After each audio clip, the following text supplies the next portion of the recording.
அயனார் துணையில அடுத்து நடக்க போகுதுன்னு வாங்க பார்க்கலாம். நிலா ஆஃபீஸ்க்கு போன கொஞ்ச நேரத்திலேயே வீட்டுக்கு வந்துடுறாங்க. என்னங்க இப்பதான் ஆஃபீஸ் போனீங்க, அதுக்குள்ளேயும் வந்துட்டீங்க, என்ன எதையும் மறந்து வச்சுட்டு போயிட்டீங்களா அப்படின்னு சொல்லி சோழன் கேட்கவும்,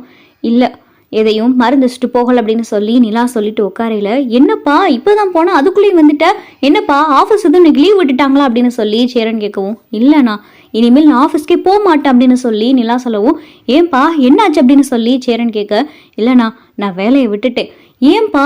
ஏன்பா வேலையை விட்டு அப்படின்னு சொல்லி சேரன் கேட்கவும், என்னங்க சொல்லவே இல்லை, நேற்று தான் அதை பற்றி பேசிக்கிட்டு இருந்தோம், என்ன உடனே ரிசைன் பண்ணிட்டீங்க அப்படின்னு சொல்லி சோழன் கேட்கவும், இல்லை சோழன் நான் ஒரு 2-3 கம்பெனியில்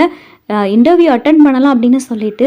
ஜாப் ரிலேட்டாக பார்த்துக்கிட்டு இருந்தேன். நான் வேலை தேடிக்கிட்டு இருக்கிற விஷயம் அந்த ராகவுக்கு தெரிஞ்சிருச்சு போல. அவன் இன்னைக்கு நீங்கள் கூப்பிட்டு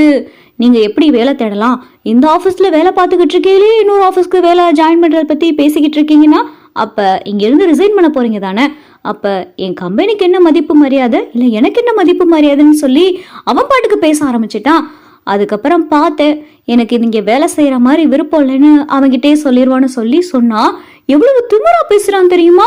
இத்தனை மாசமா நான் அவன் கம்பெனியில் ஒர்க் பண்ணியிருக்கேன், அதுக்கான எக்ஸ்பீரியன்ஸ் சர்டிஃபிகேட் தர மாட்டேன்னு சொல்கிறான். நான் எப்படி வேலை பார்த்துருக்கேன்னு அங்கே ஆஃபீஸில் இருக்கிற எல்லாருக்குமே தெரியும். என்னுடைய பெர்ஃபார்மன்ஸ் பற்றி எந்த சர்டிஃபிகேட்டும் தர மாட்டேன்னு சொல்கிறான். நீ வெளியில போய் என்னத்தை கிழிக்கிறேன்னு நானும் பார்க்குறேன்னு அப்படின்னு சொல்லி என்கிட்ட எவ்வளவு திமிரா பேசுறான்னு தெரியுமா அப்படின்னு சொல்லி இங்கே பார்த்தா நிலா சொல்லுவோம், என்னங்க சொல்கிறீங்க அப்படியே பேசுனானா அப்படின்னு சொல்லிட்டு சோழன் சொல்லுவோம், ஆமாம் சோழன் இப்போ அவன்கிட்ட வேற நானும் அவன் பேசுனதுக்கு திரும்ப பேசிட்டு வந்துட்டேன். நீ என்ன வேணாலும் பண்ணிக்கடா, எனக்கு டேலண்ட் இருக்கு, நான் அதை வச்சு பொழைச்சிக்கிறவேன்னு சொன்னேன். பரவாயில்லைங்க, இப்படிதான் தைரியமா பேசணும் அப்படின்னு சொல்லி சோழன் சொல்லையில, இப்போ என்னப்பா பண்றது, நீ இப்போ வேற ஆஃபீஸ்க்கு போய் சேர்ந்தாலும் நீ இங்கே சொன்னாலும் நம்ப மாட்டாங்கல்லப்பா. நீ எப்படி வேலை பார்த்துருக்க என்ன ஏதுன்னு சர்டிஃபிகேட் மூலமா காமிச்சா தானேப்பா நம்புவாங்க அப்படின்னு சொல்லி சேரன் சொல்லவும், ஆமாண்ணா நீங்க சொல்றதும் சரிதான், நான் இவ்வளவு மாசமா ஒரு கம்பெனியில் இவ்வளவு டேலண்டடாக ஒர்க் பண்ணியிருக்கேன், அதுவும் இவ்வளோ பர்ஃபார்மன்ஸ் பண்ணியிருக்கேன், இத்தனை மாடர்ன் ப்ராஜெக்ட்லாம் பண்ணியிருக்கேன்னு சொன்னாதான் சர்டிஃபிகேட் காமிச்சாதான் எனக்கு சீக்கிரம் வேலையும் கிடைக்கும், அதுவும் நல்ல ஒரு பொசிஷனில் வேலை கிடைக்கும், இங்கே இருக்கிறத காட்டிலும் நல்ல ஒரு போஸ்ட் கிடைக்கும் அப்படின்னு சொல்லிட்டு நிலா சொல்லவும், எங்க கவலையே படாதீங்க, நாளைக்கு காலையில் உங்களுக்கான சர்டிஃபிகேட் கண்டிப்பாக வரும். நீங்கள் எவ்வளோ வேலை பார்த்துருக்கீங்க, உங்களுடைய வேலைக்கான பர்ஃபார்மன்ஸ் சர்டிஃபிகேட்லேருந்து சர்வீஸ் சர்டிஃபிகேட்லேருந்து எவ்வளவு சூப்பராக ஒர்க் பண்ணியிருக்கீங்கன்னு அந்த ராகவே உங்ககிட்ட கண்டிப்பாக சர்டிஃபிகேட் கொடுப்பா, இதை காட்டில் ஒரு நல்ல வேலை உங்களுக்கு கண்டிப்பாக கிடைக்கும் அப்படின்னு சொல்லி சோழன் சொல்லவும், சோழன் அவன் பேசுனதை பார்த்தாலே தெரியுது கண்டிப்பாக எக்ஸ்பீரியன்ஸ் சர்டிஃபிகேட் தர மாட்டேன்னு சொல்லிட்டான், அதுக்கப்புறம் அவன் எப்படி தருவான்னு இவ்வளவு நம்பிக்கையா சொல்றீங்க அப்படின்னு சொல்லி நிலா கேட்கவும், ஏங்க இந்த சோழன் ஒரு விஷயம் பண்ணா அதுல 1000 அர்த்தம் இருக்கும், உங்க வாட்சை கொஞ்சம் பாருங்களேன் அப்படின்னு சொல்லி சோழன் சொல்லவும்,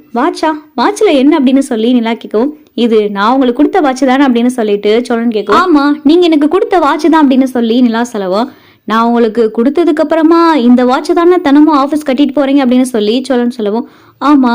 நீங்க கொடுத்ததுக்கு அப்புறமா தான் ஆஃபீஸ்க்கு தினமும் இதை கட்டிட்டு போறேன் அப்படின்னு சொல்லி நிலா சொல்லவும், அப்ப இன்னைக்கு இதை கட்டிட்டு போனீங்க தானே அப்படின்னு சொல்லி சோழன் கேட்கவும், அட ஆமா என்ன இப்ப அப்படின்னு சொல்லி நிலா கேட்கவும், ஏங்க அந்த வாட்சை கலட்டி அந்த வாட்ச் பின்னாடி பாருங்க, அதுல ஒரு மைக்கு, அதோடைய ரெக்கார்டரு, இந்த வாட்ச்ல யார் யார் என்ன பேசுனா, நீங்க யார்கிட்ட பேசுறீங்க என்ன ஏதுன்னு சொல்லி எல்லாமே அந்த வாட்ச்ல ரெக்கார்ட் ஆகும். அப்படி ஒரு சூப்பரான வாட்சை தான் நான் உங்களுக்கு வாங்கி கொடுத்துருக்கேன். நான் யதார்த்தமா நல்ல ஃபியூச்சர்ஸ்லாம் இருக்கிற மாதிரி ஒரு வாட்ச் பார்த்தேன், இந்த வாட்ச் பார்த்தேன் நல்லா இருந்துச்சு, சரி உங்களுக்கு எப்படியாவது யூஸ் ஆகும்னு சொல்லி வாங்கி கொடுத்தேன். அந்த ராகவ் கிட்ட நீங்க பேசுனது வச்சது எல்லாமே இந்த வாட்ச்ல ரெக்கார்ட் ஆயிருக்கும். இந்த ஒரு ப்ரூஃப் போதும், அவனை நம்ம மிரட்டி ஈஸியா உங்களுக்கான எக்ஸ்பீரியன்ஸ் சர்டிஃபிகேட் வாங்கிடலாம் அப்படின்னு சொல்லிட்டு சோழன் சொல்லவும், நிலாவுக்கு பார்த்தா பயங்கரமான ஆச்சரியமா இருக்கு, பரவாயில்ல சோழன் உங்களுக்கும் அறிவு நிறைய இருக்கு அப்படின்னு சொல்லி நிலா கேட்கவும், ஏங்க என்கிட்ட நிறைய டேலண்ட் இருக்குங்க, அதெல்லாம் உங்களுக்கு தெரிய மாட்டேங்குது அப்படின்னு சொல்லி சோழன் சொல்லவும், போதும் ரொம்ப அழக்காதீங்க அப்படின்னு சொல்லி நிலா சொல்லவும், நாளைக்கு ஆஃபீஸ்க்கு போகிறோம், அந்த ராகவே உங்ககிட்ட சர்டிஃபிகேட்டை கொடுக்குறான் அப்படின்னு சொல்லிட்டு சோழன் சொல்லவும், அவன் கொடுத்தா சீக்கிரமே வேலை கிடைச்சிடும் அப்படின்னு சொல்லி நிலா சொல்லிக்கிட்டு இருக்காங்க. சரின்னு சொல்லிட்டு மறுநாள் காலையில் ஆயிடுது, நிலாவும் சோழனும் ஆஃபீஸ்க்கு போகிறாங்க. என்ன வேலையை விட்டு நீ தான் போயிட்டு மறுபடியும் எதுக்கு ஆஃபீஸ்க்கு வந்த அப்படின்னு சொல்லி ராகவ் கேட்கவும், என்னுடைய எனக்கு நியாயமா கிடைக்க வேண்டிய சர்டிபிகேட்ஸ் எல்லாம் வாங்கிட்டு போகலான்னு வந்தேன் அப்படின்னு சொல்லி நிலா சொல்லவும், நான் தான் நேத்தே சொன்னேனே உனக்கு எதுவும் கொடுக்க முடியாதுன்னு, அப்புறம் என்ன இவனை கூட்டிட்டு வந்து மிரட்டுறியா அப்படின்னு சொல்லி ராகவ் கேட்கவும், சேச்சா மிரட்ட போறதெல்லாம் இல்ல,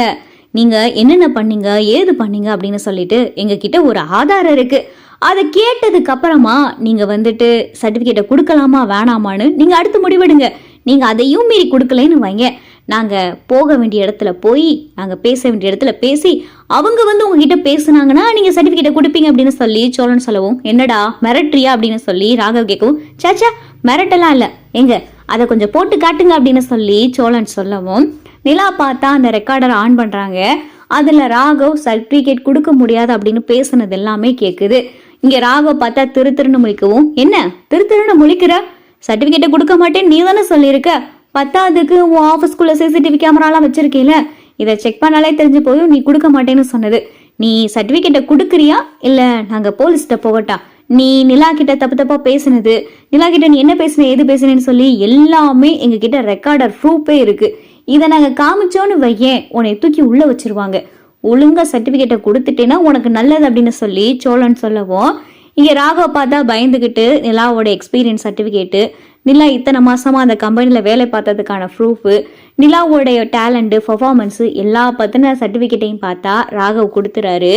இதை நீ முன்னாடியே கொடுத்திருந்தேன்னா இவ்வளவு தூரம் உன்ட்ட பேசியிருக்க தேவையில்லை அப்படின்னு சொல்லி சோழன் சொல்லவும், அப்பதான் ராகவ், நீ எந்த கம்பெனியில போய் எப்படி வேலை பார்க்கறேன்னு நானும் பாக்குறேன் அப்படின்னு சொல்லி ராகவ் சொல்லவும், டேய் இப்பதானே சொன்னேன் நீ பேசுறதெல்லாம் ரெக்கார்ட் ஆகும்னு, மறுபடியும் கொஞ்சம் கூட பயமே இல்லாம இன்னும் மிரட்டுற அப்படின்னு சொல்லி சோழன் சொல்லவும், அப்பதான் நிலா, என்கிட்ட நிறைய திறமை இருக்கு, நான் அதை வச்சு பொழைச்சுக்கிருவேன், நீ இந்த பேசுற பேச்சுக்கெல்லாம் உனக்கு என்னால பதில் சொல்ல முடியாது, வாங்க சோழன் போலாம் அப்படின்னு சொல்லி நிலா வெளியே கூட்டிட்டு வந்துடுறாங்க. பாத்தீங்களாங்க உங்களுடைய சர்டிபிகேட் கிடைச்சிருச்சு அப்படின்னு சொல்லி சோழன் சொல்லவும், நிலா பார்த்தா பட்டுன்னு சோழனை கட்டி பிடிச்சிடறாங்க. வேகமா வெளியே பார்த்தா ராகவ் வராரு. நிலாவும் சோழனும் கட்டி பிடிக்கிறத பார்த்துட்டு இங்க ராகவுக்கு பார்த்தா பயங்கரமான அதிர்ச்சி ஆயிடுது. முதல்ல இவனை இவகிட்ட இருந்து பிரிக்கணும், ரெண்டு பேத்தையும் பிரிச்சாதான் இவ ஒடுங்குவா அப்படின்னு சொல்லிட்டு ராகவ் பார்த்தா மனசுக்குள்ள நிலாவையும் சோழனையும் பழி வாங்கணும் அப்படின்னு சொல்லி நினைக்கிறாரு.